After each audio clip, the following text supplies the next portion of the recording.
เหนื่อยท้อเตียวไปกาดก็สอบซื้อหาอย่างกินมันรู้จะกินอะไรอย่างมันนั่งพอมาข่าวเติมหาต้นข้าวขนาดนี้ต้นข้าวเนี่ยมันชอบเล่นมันมาข่างเล่นเติมเมื่อหนักของเด็กมานานเมินขนาดข้าวกับมาส่งข้าวหรือเปล่าที่ต่อยมาสักอย่างเกินคือเธอผู้เป็นน้องที่เงินโปรยล้วงเฝ้าแม่ดูเสียงดนตรีเขาคลอเคลิ้มรักเสียงดนตรีเขาเสียงนี่คุ้นหมูขนาดเสียงนี่นะคุ้นแม่นต้องเข้าก่อนแม่นแล้วโอ้ดูนะขนาดขนาดเลยแล้วจะปวดยังไงหนาจะ3-4-5 ปีเนี่ย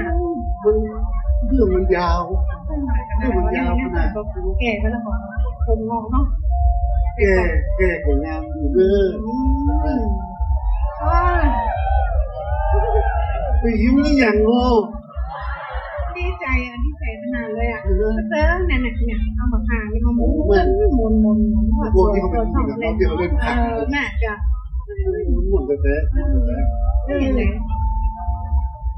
เราอยู่ที่นี่กูเคยก็ไม่อยากมองหนักคือเติมไม่หลับเปิ้ลเนี่ยละเปิ้ลเนี่ยตั้งแต่ไปอยู่กรุงเทพ10 ปีโอ้โหหาเขาที่ขนาดหาจดหมายฉบับก็ต้องเขียนหักกันมันงานมันโคตรยุ่งเลยนักขนาดงานเนี่ยดูเขาตัววันนี้แทบจะวันไหวเอาอีดีกว่า